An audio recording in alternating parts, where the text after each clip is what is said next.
इस्लाम में सफाई, तरतीब और नज्म व ज़ब्त को बहुत अहमियत हासिल है। कुरान पाक, हदीस नबवी, उलमाए कराम की तालीमात में बार बार इस बात पर जोर दिया गया है। सही मुस्लिम की हदीस है, नबी करीम सल्लल्लाहु अलैहि वसल्लम ने फरमाया, सफाई निस्फ ईमान है। कुरान में सूरह बकरा की आयत नंबर 222 में अल्लाह ताला फरमाते हैं, यकीनन अल्लाह तौबा करने वालों और पाक साफ रहने वालों से मोहब्बत करता है। इस्लाम में बड़ी बड़ी असरदार चीज़ें बहुत ही सिंपल वे में बताई गई हैं और शायद इसी वजह से हम उसकी ज़्यादा केयर नहीं करते और गैर लोग यही सिंपल चीज़ें उठाकर बड़े बड़े इन्वेंशन कर रहे हैं, रिसर्च कर रहे हैं और किताबें लिख रहे हैं और आगे बढ़ रहे हैं। पिछले 2 महीने से मैं एक जापानीज ऑथर की बुक पढ़ रहा था जिनका नाम है मैरी कोंडो और उनकी लिखी हुई किताब का नाम है the life changing magic of tidying up. इस किताब में उन्होंने हमारे बेसिक इस्लामिक क्लीनिंग की अहमियत को टेक्निकली स्टैब्लिश किया है। आज मैं आपको उसी किताब से कुछ इंटरेस्टिंग फैक्ट बताने वाला हूं। मैरी कोंडो के हिसाब से जिंदगी में असली स्ट्रेस, बेचैनी और परेशानी अपने कमरे, घर, अलमारी और दिमाग में बिखरे हुए चीजों की वजह से आती है। हर रोज उठकर ढेर सारे सामान से भरी अलमारी खोलना, अनगिनत कपड़े, पुराने कागज, टूटी हुई चीजें और दीगर ढेर सारी चीजें जो हमें लगता है कि कभी काम आ सकती हैं, लेकिन हकीकत में उसमें से सिर्फ 10% ही चीजें कभी काम आती हैं, बाकी ऐसे ही पड़ी रहती हैं। हद से ज्यादा सामान हमारे दिमाग की एनर्जी चुसता रहता है। शोलापुर की शाहीन हर ईद से पहले अपना घर साफ करती है, लेकिन फिर दूसरी ईद आने तक वो वापस वैसे ही बिखरा हुआ, कंजेस्टेड और क्लटर हो जाता है। मैरी कहती हैं कि हम अपनी जिंदगी में इतना सामान इकट्ठा कर लेते हैं कि वो जरूरत से ज्यादा दिमाग का बोझ बन जाता है। शाहीन के पास भी ढेर सारे पुराने कपड़े, साड़ियाँ, मेकअप का सामान, रसोई का सामान, छोटे छोटे मिसलेनियस आइटम्स, कटलरी आइटम्स, रिश्तेदारों के गिफ्ट्स वगैरह का भंडार था। फिर जब शाहीन ने मैरी कोंडो की किताब के हिसाब से हर चीज को हाथ में लेकर ये पूछा कि क्या ये चीज मुझे कोई पॉजिटिव वाइब्स, पॉजिटिव एनर्जी या कोई खुशी देती है, और उसने वो तमाम चीजें जो उसे कोई खुशी नहीं दे रहे थे उनका शुक्रिया अदा किया और उनको अपने पास से जुदा किया, किसी जरूरतमंद को दे दिया। इसके एक फैसले ने शाहीन की जिंदगी हमेशा के लिए बदल दी। मैरी का कहना है कि ज्यादातर लोग सामान को इसलिए नहीं हटाते क्योंकि उन्हें गिल्ट या गुनाह का एहसास होता है या जज्बाती रिश्ता होता है, जैसे माँ ने दिया था, माँ की निशानी, या इतना महंगा खरीदा था, अब कैसे किसी को दे दें। लेकिन सच्चाई यह है कि वो चीज़ें अब ना तो किसी काम की हैं और ना कोई खुशी देती हैं, और अगर आप गिल्ट की वजह से चीज़ों को पकड़ पकड़ कर रखते हैं तो आप खुद को और अपनी सोच को पीछे रखते हैं।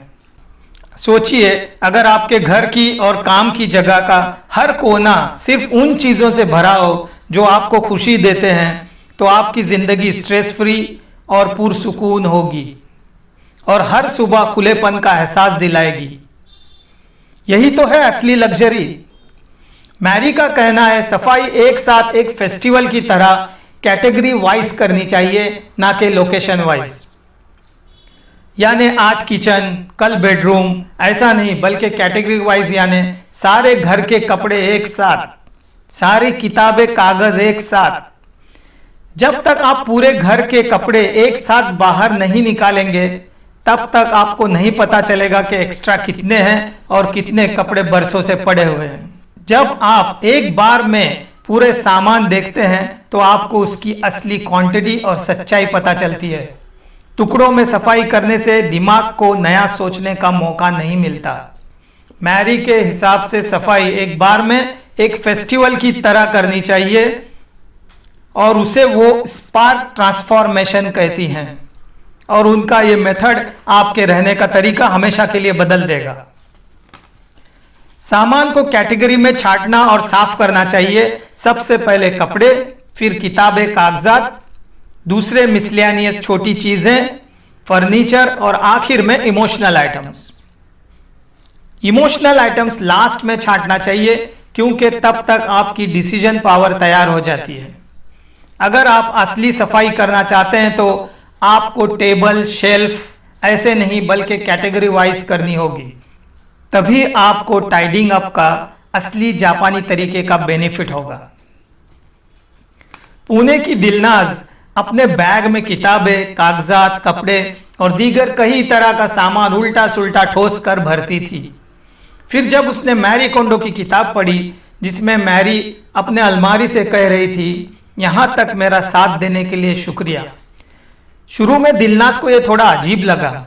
फिर एक दिन दिलनाज ने बैग से सारा सामान बाहर निकाला, उसे कैटेगरी वाइज छांटा, फिर हर चीज को हाथ में लिया और जो चीज उसे खुशी दे रही थी उसे रहने दिया, और जो खुशी नहीं दे रही थी उन चीजों का शुक्रिया अदा करके उन्हें अपने से जुदा किया, यानी किसी जरूरतमंद को दे दिया। और बचे हुए सामान से दिलनाज ने कहा, यहां तक मेरा साथ देने के लिए शुक्रिया।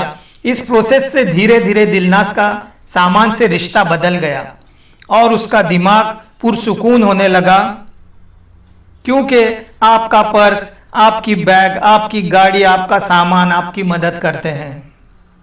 मैरी कहती हैं, जब आप चीजों का रिस्पेक्ट करते हैं तो केओस कम होता है और कनेक्शन बढ़ता है और जिंदगी में सुकून आता है। 99% पेपर, कागजात बेकार होते हैं।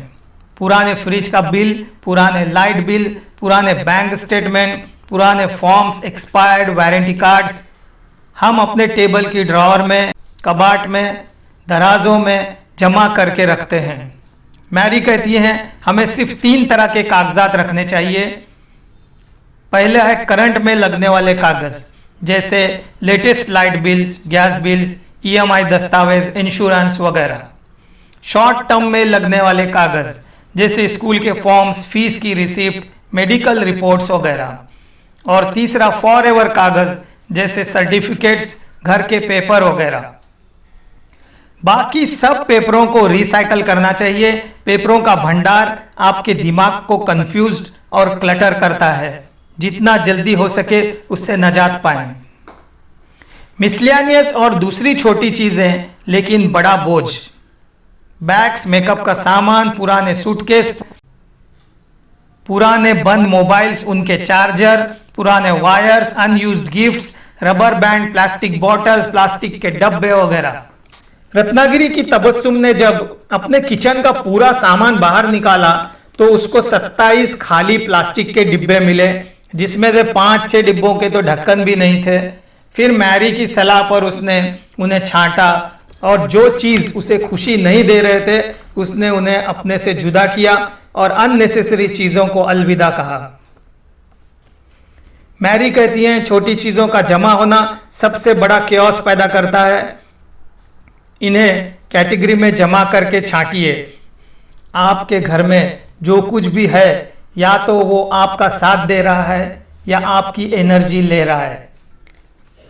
जब सारी चीजें छांट ली जाएं, आखिर में इमोशनल आइटम्स को छांटना चाहिए, जैसे पुराने कार्ड्स, पुराने चिट्ठियां या खत, बचपन के आधे खराब हुए फोटोज, बचपन के ड्राइंग्स, पुराने शादी के कार्ड्स, रिश्तेदारों के गिफ्ट्स के पैकेट्स, मम्मी की पुरानी साड़ी वगैरह। कोल्हापुर की तहसीन के पास अपनी माँ की पुरानी चीजें, पुराने कपड़े, पुराने कागज, फोटो वगैरह बरसों से पड़े हुए थे। फिर मैरी के कहने पर तहसीन ने वो चीजें छांटी और जो चीज उसे खुशी दे रही थी उसने उन्हें रहने दिया, और जो कोई खुशी नहीं दे रहे थे उन सब सामान का शुक्रिया अदा करते हुए उन्हें अलविदा कहा। नहीं, और दिमाग और दिल में हल्कापन महसूस किया, क्योंकि पुराने कल का बोझ आज का सुकून छीन लेता है। मैरी कहती है, थकावट चीजों से ज्यादा डिसीजन से आती है। जब आपके पास चीजों का भंडार होता है तो आपका दिल छोटी छोटी डिसीजन से उलझता रहता है, जैसे आज कौन से कपड़े पहनूं या डिब्बा कहाँ रखूं, कौन सी किताब पढूं। ये रोज के डिसीजन आपको मेंटली ड्रेन करने लगते हैं। शहनाज के सुबह के 15 मिनट इस डिसीजन में गुजर जाते कि कौन से कपड़े पहनना है। फिर उसने मैरी की सलाह पर जो कपड़े उसे खुशी दे रहे थे उन्हें रहने दिया और बाकी 70% कपड़ों को अलविदा कहा। अब उसका पूरा दिन हल्का और फोकस्ड रहता है। जितनी कम चीजें होंगी उतनी कम डिसीजन लेने होंगे। कम डिसीजन, कम एनर्जी, ज्यादा क्लैरिटी। साफ सुथरा घर असल में साफ दिमाग की शुरुआत है। जब घर में हल्कापन आता है तो रिश्तों में भी हल्कापन आता है, और अगर घर साफ हो तो उसका असर रिश्तों पर भी पड़ता है। मैरी कहती हैं कि सफाई से आपका सेल्फ कॉन्फिडेंस बढ़ता है। मैरी के हिसाब से छांटने के बाद जो चीजें बच गई हैं उन्हें उनकी जगह दीजिए। हर चीज को उसका घर दीजिए, फिर वो आपको कभी परेशान नहीं करेगी। मीनास के घर में हर चीज इधर उधर पड़ी रहती थी, चाबी, चार्जर, बिल्स, चमचे वगैरह। फिर उसने मैरी के कहने पर हर चीज को उसका घर दिया, उसकी जगह फिक्स कर दी। अब ना उसके घर में खोजबीन होती है और ना झुंझलाहट। और इसी तरीके से जिंदगी में ठहराव पैदा होता है। जब चीजें बार बार अपनी जगह पर जाती हैं तो डिसिप्लिन और सिंप्लिसिटी जिंदगी का हिस्सा बन जाती है और केओस कम होता है। जब चीजें बिखरी होती हैं तो बॉडी के अंदर की एनर्जी रुक जाती है। आपके आसपास का माहौल आपके दिल और जिस्म पर असर डालता है। फरीदा जैसे ही घर में दाखिल होती थी उसे उलझन और थकान महसूस होता था। फिर उसने मैरी कोंडो के कहने पर हर चीजें कैटेगरी वाइज छाटी। जो चीजें उसे खुशी देती थी उन्हें रहने दिया, हर चीज की जगह फिक्स कर दी, एक्स्ट्रा फर्नीचर हटा दिया। अब फरीदा सुकून और हल्कापन महसूस करती है। कम चीजों से जगह में फ्लो आता है। जब फरीदा ने घर खुला खुला किया तो उसका दिल भी खुलने लगा। कम सामान का मतलब है ज्यादा जगह और उस जगह में सांस लेती हुई एनर्जी। वीडियो पसंद आए तो लाइक करें, शेयर करें और ना पसंद आए तो सामान भरते रहें। कभी दिल में रहो, कभी दिमाग में रहो, कभी नजर में रहो। ये सब तुम्हारे ही घर हैं, चाहे जिस घर में रहो।